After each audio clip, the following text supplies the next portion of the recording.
Hello. हा नमस्कार sir नमस्कार मालक सर हा, नमस्कार बोला बोला बोला. सर मी औरंगाबादहून उमेश कुलकर्णी बोलतोय. हो. आणि आमचे इथं एक ज्ञानराधा मल्टीस्टेट कोऑपरेटिव्ह सोसायटी म्हणून आहे. ते तर चाललंय आणि त्याच्यावर ऍक्शन सुरू आहे. आता पुढे काय पाहिजे तुम्हाला? मला फक्त आम्हाला तुमच्याकडून एक सगळ्या लोकांना ठेवीदारांना एक तुम्ही मोटिवेट करण्यासाठी एक डिपॉझिटरला आम्ही करायलो बाबा आम्ही करतोय तुम्ही काळजी करू नका नाही सपोर्ट नाही, आहे. आता खोटं बोलणार नाही. ते इन्व्हेस्टिगेशन सुरू आहे. नाही नाही मी तेच EOW म्हणतो आणि ईडी. खोटं म्हणजे तुम्ही देतो असं म्हणू नका की आमचे प्रयत्न चालू आहेत. काही नाही, खोटं बोलणार नाही. पैसे परत मिळणं हे फार फार फार फार फार फार अवघड इम्पॉसिबल गोष्ट आहे. सर उगाच नाटकं करायचे नाही. नाही सर मी तुम्हाला प्लीज प्लीज तुमचं ऐकून घ्या. तुम्ही थोडं काही मोटिवेट ऐकायचं नाही रे. काहीतरी काय मूर्ख बनवायचे धंदे करायचे का? त्याला मूर्ख बनवायचे धंदे करायचे. मी स्वतः डिपॉझिटर आहे साहेब. म्हणून तुम्ही पण स्वतःला मूर्ख बनवू नका. यातना पैसे परत येणं हा हे ऑलमोस्ट इम्पॉसिबल असतं. नाही नाही मी ते म्हणत नाही मिळो न मिळो परत यार काही नाही. नाही म्हणजे नाही. पैसे परत मिळत नाही.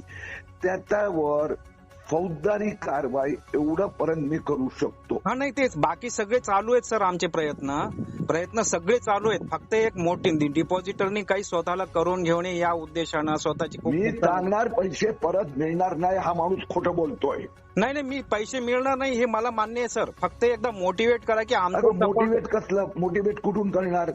त्यांचे पैसे गेले त्यांनी गेल्यातच जमा आहेत. मग मोटिवेट काय का करणार? मोटिवेट म्हणजे ह्या जसं आता मला सांगताय ना तसंच तुम्ही त्या डिपॉझिटरला सांगा की प्रयत्न चालू आहेत. प्रयत्न कसले चालू आहे? खोटं कसं बोलायचं? आता आम्ही प्रयत्न करतोय ना साहेब. अरे कसले रे? काहीतरी उगाच उल्लू बनवतोय. पैसे कोणी परत देऊ शकत नाही, मिळत नाही. अनेक पतपेढ्या बुडाल्या आहेत. अनेक बोगस चिटफंड कंपन्या बुडाल्या आहेत. 5-5, 10-10, 20-20 वर्ष झाले. उगाच लोकांची फसवणूक करायची नाही. नाही मी फसवणूक तुम्ही करत नाही सर. तुमचं काम अरे दादा यार, तुला काय समजतं का नाही मराठी? उगाच उल्लू बनवतोय. उगाच उल्लू बनवायचं. उल्लू प्रयत्न करते. मी काय म्हणतो साहेब मी तुम्हाला डॉमिनेट करत नाही तुम्हाला क्रॉसिंग करत नाही. तुमचं काही मला फायदा घ्यायचा नाही गैरफायदा घ्यायचा नाही.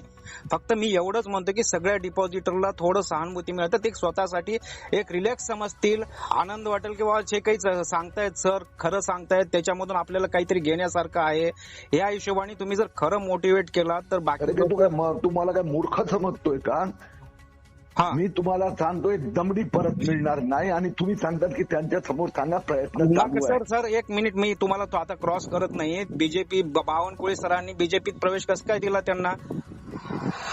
बघ दोन गोष्टी वेगळ्या आहेत. एक दमडी परत मिळणार नाही. बावनकुळे सरांनी स्वतः स्टेटमेंट आहे साहेब त्यांचं की हे पैसे आम्ही कुठल्याही परिस्थितीत वापस करून देण्याचं आम्ही करणार आहेत. माल विकू त्याची प्रॉपर्टी जप्त करू त्याचे काही करू आणि डिपॉझिटरचे पैसे देण्यात आम्ही प्रयत्न करू असं बावनकुळे सरांनी सांगितलं ना. प्रयत्न करू संपला ना विषय. मग ते आता त्यांच्याकडून फोन मी आता क्रॉसिंग करत नाही साहेब. मी हे तुम्ही आता तसं बोलताय म्हणून गोल गोल लांबवतो कशाला? तुम्ही बीजेपीत प्रवेश का दिला तुम्ही त्यांना?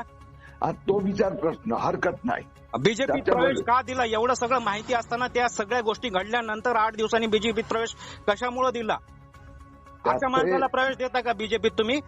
तेच तो प्रश्न बरोबर आहे. मग अशा माणसाला बीजेपीत प्रवेश घ्यायलाच नाही पाहिजे ना. ते गोष्ट सांग ते मला मान्य आहे. मग आम्ही तुमच्याकडून अपेक्षा करू नये. तुम्ही आमच्यासाठी तुमच्याकडून अपेक्षा करू नये तर का करू नये? फक्त मी म्हणतोय की मोटिवेट करा तुम्ही. हे बघा हे मूर्ख बनवायचे धंदे सोडा. मी मूर्ख बनवत नाही. तुम्ही बीजेपीत त्याला घेऊन मूर्ख केलं नाही. मूर्खपणा डिपॉझिटरला केलं नाही का तुम्ही बीजेपीने? त्यांना जाऊन भेट ना. अहो ते साहेब आज योगायोगानं तुमचं फोनवर मला बोलणं व्हायला खूप चांगलं वाटलं मला. मी काही चांगलं वाटत नाही.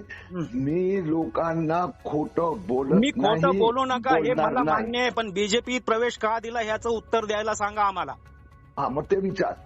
बावनकुळे सर बोलत नाही. तुम्ही ही बाजू बावनकुळे सरांना बोलू शकत नाही का साहेब? हे भाऊ एक मिनिट. दोन्ही विषय वेगळे आहेत. विषय वेगळे म्हणजे आता तुमच्याकडे प्रवेश केल्यानंतर तुम्ही विषय वेगळा म्हणताय साहेब.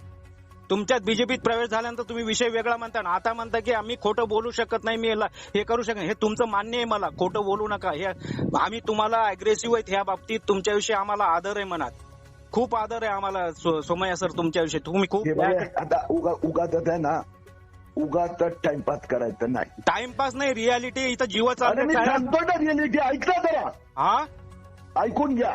हा पैसे परत मिळून हे मान्य आहे मला, पैसे परत मिळणार नाहीत हे मान्य आहे. फक्त मी म्हणतो की बीजेपी प्रवेश का दिला याचं उत्तर द्यायला सांगा आम्हाला. हा बस ते मंजूर आहे, त्यासाठी तुम्ही येऊन भेटा, मी बोलणार.